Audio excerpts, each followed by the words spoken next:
Italian Wine Podcast. Chin Chin with Italian wine people.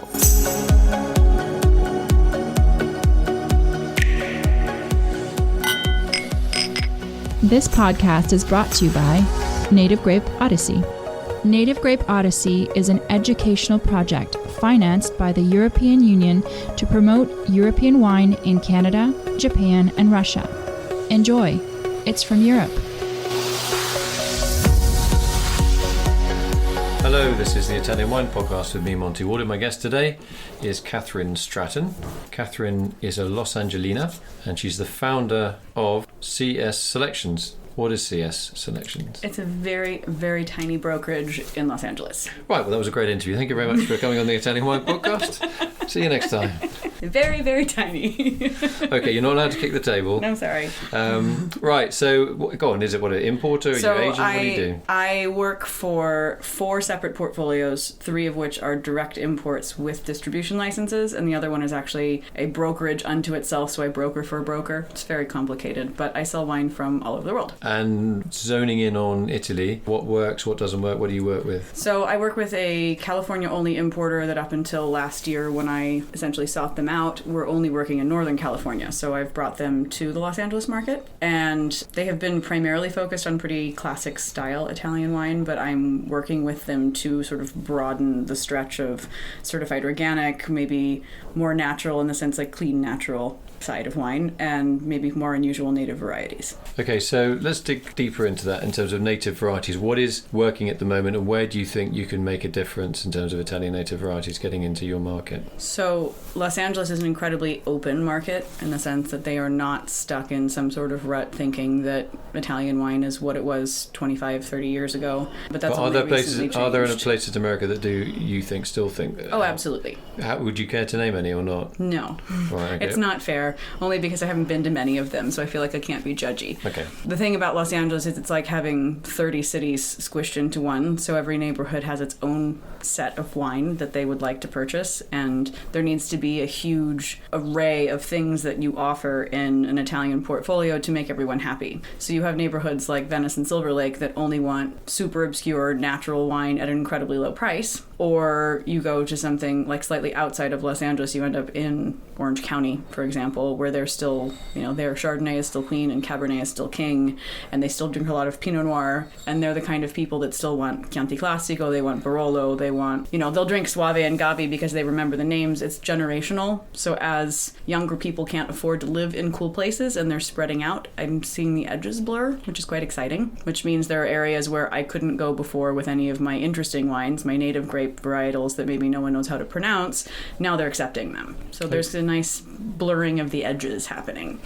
Okay, so what about the future though? I mean, how are you going to continue to make progress? Is that just down to you, or is it also down to influencing the media that also are influencing what people drink, or restaurants? I know it's kind of chicken and egg, isn't it, really? Yes, I don't exactly know where it will start. I think it starts oftentimes with the social media of the places where people like to shop. I think that my influence is coming from knowledge and events and this whole Italian wine ambassador side of things for people.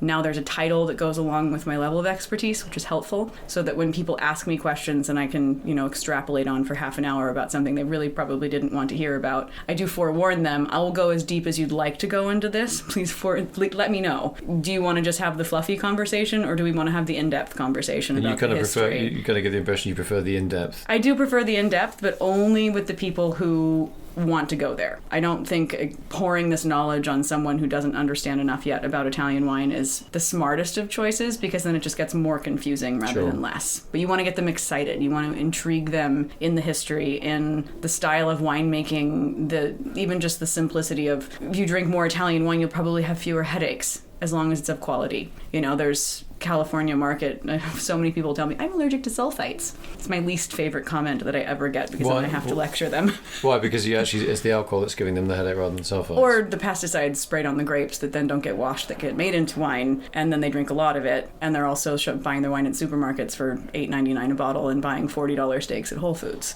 Right. There's a big kind of disparity on what people will do with their quality, and I find that people are willing to go to the end ends of the earth to eat organic, but they forget to drink organic. Right, that's quite an important point. But hasn't that historically been a problem of availability? It's not a problem in LA anymore. Availability of organic has nothing to do with it. I mean, we have stores that focus primarily organic, biodynamic, natural. It won't even get in the door if it's not. So it's more the willingness of people to understand that wine is food. So where does Italy fit with that, though, given that Italy and ranks also with Spain as one of the most important producers of organic wine on the planet?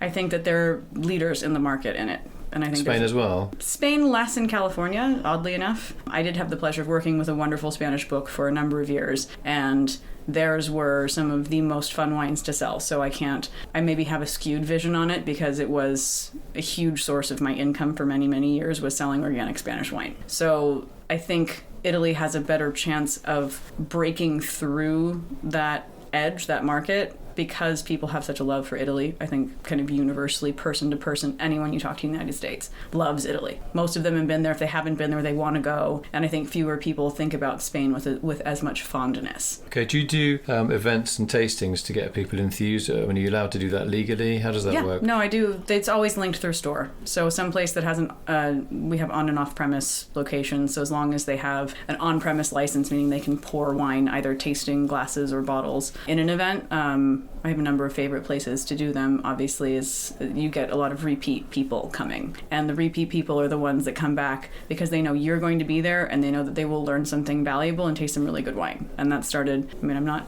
remotely famous, and I should probably be better at the social media part of it. It's not a huge skill of mine. I do try, but I kind of rely on the store to get the word out, and then I'm there to educate people. So go on, run me through it. I'm coming to one of your tastings. I sit down, and then most of them are not sit down. All right, stand up. Yes. God, stand up, walk around. No, it's not about that. It's about LA's too casual. Oh, right. So it's kind of convivial and... Yes. So it's like a wine tasting with a glass in your hand. Yes. And you may or may not listen to... But you're not actually standing there giving a speech and talking about, polyphenols and things like that, are you? Unless someone asks about them. Okay. I mean, I can go into that if we want to, but so really, mostly... so you're there and they know that they can say, what is this made from? How was it fermented? So the tasting I did most recent, right before leaving for Italy this time, a week before I left, was what I called the North versus the South. It was an Italian wine battle for fun. We had five wines from the North and 5 wines from the South, and I brought in a person who knows quite a lot about Italian wine, and she lives part of the year in Los Angeles and part in Maine, and had her as sort of a helper, and she chose to pour the northern wines, which is fine by me because I'm a little, South in love, I can put it that way. And what do you mean South in love? What do you mean? South in pouring love. I don't know if I would have been particularly good at convincing people that the North was better. She was better at that because for me, these wines that I was pouring from the South were, I think, the best expressions of what we were hoping they would be. And, basically, but mostly had Campagna in Sicily when it was fun because you allowed people to sort of make a bit of a game out of it. Upon leaving, one was supposed to place their vote so that we could find out who won. Okay. And it was very, very annoyingly a perfect tie. Which I was so that's good. They have to redo it. I know. I was like, and apparently it wasn't skewed enough, and I need to try a little harder and let the South No, you want to win. keep on with that one. You keep going back forever. Keep coming back. You keep giving them new wines, giving new experiences. No, the same wine. Same wine over and over. Until you don't buy any new wine until you get this. Oh no, this is the producers give the wine for this. Okay, well anyway. So it's just the sense at least I'm not paying for the wine, but no, at least to give broad scope, I was trying to do something that maybe was even slightly more extreme. So we avoided the center of Italy altogether and poured nothing at all from Tuscany, which is unusual for Italian wine tastings. And people were really into it. I had a lot of almost every single thing we were pouring. Every single thing is good. I had photos of the properties, and so people had sort of like a little slideshow on an iPad going by, and they could get a sense of where they were and the extremity of things. But a lot of what I was doing was drawing parallel. So I had a picture of the Dolomites next to what the vineyards look like in Irpinia and Campagna in the south. Yeah, which is like 550 kilometers away. So polar opposite sides, elevation-wise, the Irpinia vineyards were much higher. And so we're dealing with the 650 meters of vineyards in the south and then the 350 meters high vineyards in Trentino that we were looking at. And people, I think, don't realize that it's so mountainous everywhere. Mm-hmm. The south gets sort of a rap of being hot and dry and nothing else. And so it's fun to show them that it's not remotely the same thing, but you have so many parallels to draw all over this country, but so many little tiny, tiny microclimates. And endlessly fascinating. You never run out of things to learn. Yeah, I mean, one of the reasons for that, I mean, Italy, the majority of land in Italy is on a slope because Italy's being scrunched up into the Alps by the African plate, and that's why you have these hills all over the country, whether it's Etna, it's obviously a volcano, in Campania, up to the Dolomites, basically, where the real crunch is happening. And so this advantage for hill sites, I think, makes for intensity in terms of airflow and things like that. It creates complex terroirs. And as we were hearing, you have Alps in the south of Italy, and right in the Mediterranean part, you have snow on those mountains and into early spring. And that's what you're trying to say. Just showing the photographs, I think, is a great way of doing that, because people just won't believe it. It's very hard to process until you actually see the snowcaps. This is near Naples, which is not far from Africa. And even or how much snow is on Etna. I mean, people don't ever think of a volcano being covered in snow and still spewing things out of the top of it. It's fascinating. But my picture was actually a square picture for Instagram, where the top was the Dolomites and the bottom was Irpinia. I don't think anyone really knew, even though I had north written on the top picture and south written on the south, I don't think anyone ever processed them as being actually specifically different. So I wanted to show a battle, but also the complete similarity in a lot of it, and just that everything is, you get elevation and you get exceptional winemaking kind of no matter where you are on this boot. Okay, Irpinia, just so you know, that's in the Campania region, and it's where you're going to get Fiano di Avellino white and Taurasi red. That's where my brother. And Greco, my favourite. And Greco, so that's my brother-in-law's from there. That's right, he's a policeman. He's from Irpinia. So you have some. He's got a tattoo, earpuss. As the word comes from the Latin earpuss, he's got a huge tattoo. He's a policeman. On his, he rolls up his police jacket. Oh yeah. He's got this thing called earpuss. And I said, where's that? It was from Irpinia. So anyway, I don't know why that was relevant. It wasn't relevant. We'll get a cut. So no worries. But he is a police officer. Very helpful to have. He is. Yeah. And he doesn't drink wine. Why? Because he just doesn't. He just doesn't drink wine. He drinks soft drink. He doesn't drink wine. Is there something wrong with him?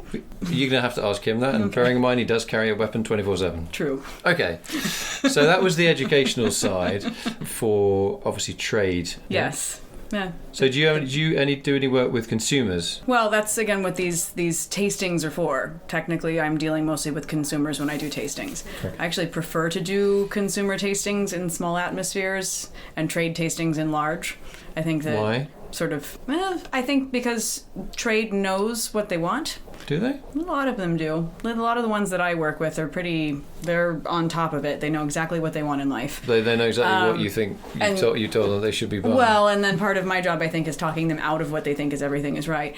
But then I prefer to see them one-on-one. So if I'm going to be at a trade tasting, it should just be a large trade tasting. People can come up, talk to you if they want to talk to you, and it's fine. But small consumer tastings, I think you get a chance to create a lot of new fans and fan base. Is that because really they're not stuck in a particular way of viewing it? You've got more freedom to say. I think there's more freedom, though they are very stuck. They tend to drink the same thing every day. But you're dealing with females and males when they come out. And how do they react to you as a woman? Not too bad. I mean, there are some men that most certainly you can tell when the moment they walk up that they know everything and they want to tell you about stuff, so you just nod and smile and let them think they know what's right. I do occasionally find myself wanting to educate people that do not want to be educated, and I have learned over the years just kind of let it go. Yeah. Some people cannot be taught, and there is no point in attempting to burst their bubble because they don't want it burst. Burst their bubble. Yeah. Nice one. Nice, I live in this little bubble and it's fine. You can just drink Cabernet for the rest of your life. I don't mind. Oh, there's nothing wrong with that, but it's probably a little bit boring. Yeah, well, the idea of you never trying anything new. How do you know if you like it if you haven't tried it? So at least I think the first step is that they're willing to come to these and they're willing to taste things that maybe they would never have tasted if they weren't at a tasting. So they haven't been dragged along by their partner or something? Maybe they have, but they're still tasting them. Do you deal with food and wine matching? I haven't in a number of years, but I used to. I come from the restaurant business. Okay, well, why don't you develop that a bit more? Was it too difficult or too complicated, or just muddling the message? Or I got tired. In Los Angeles, there's no such thing. Well, rarely is there such thing as just a purely wine director or sommelier position. So it's usually piggybacked onto management, and it's exhausting. I was working 70, 75-hour work weeks, running a wine program, training staff, and still actually being on the floor every night. And it gets to the point where you just can't physically do it anymore. And if one wants to have a life and a family and all these things that you want in the world, if that's what you're gaming for, you cannot necessarily have both sides of our partnership as in husband and wife both in the restaurant business. We'd never see each other. So right, okay.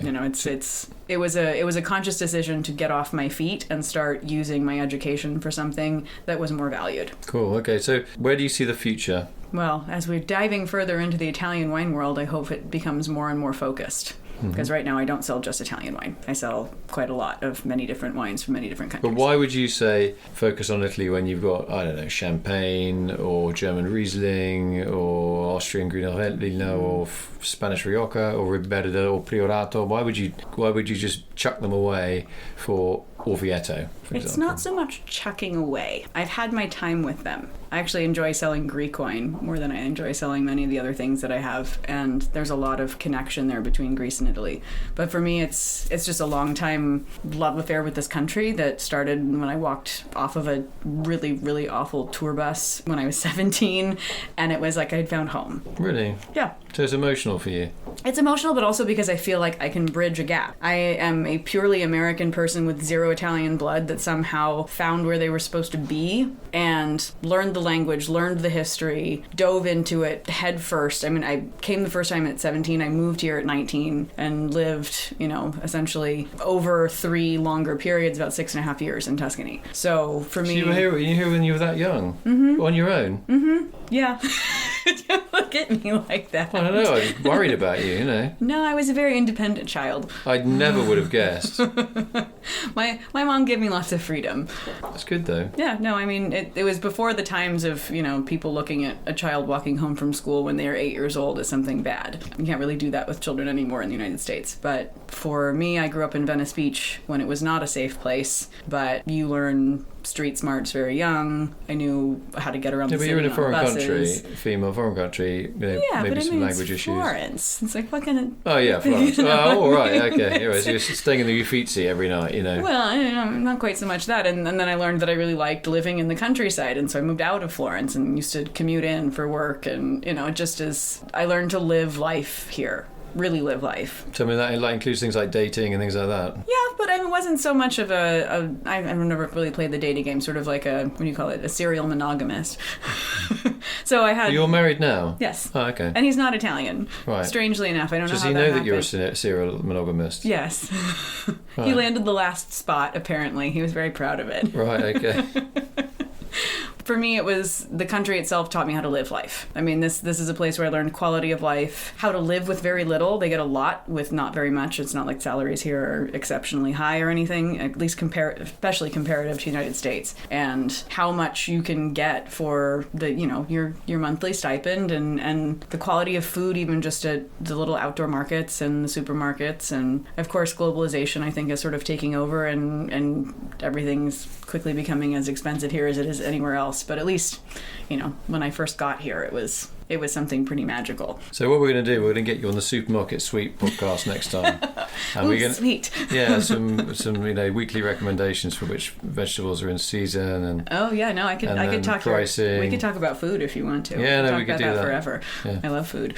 Yeah, I think you love everything. I do. You're very enthusiastic. I'm an enthusiastic person. You are. Mm-hmm. Yeah. How enthusiastic were you with my interview technique? For what? My interview technique. Are you enthusiastic with that? It's all right. Well, it's not so. I've never actually done a podcast.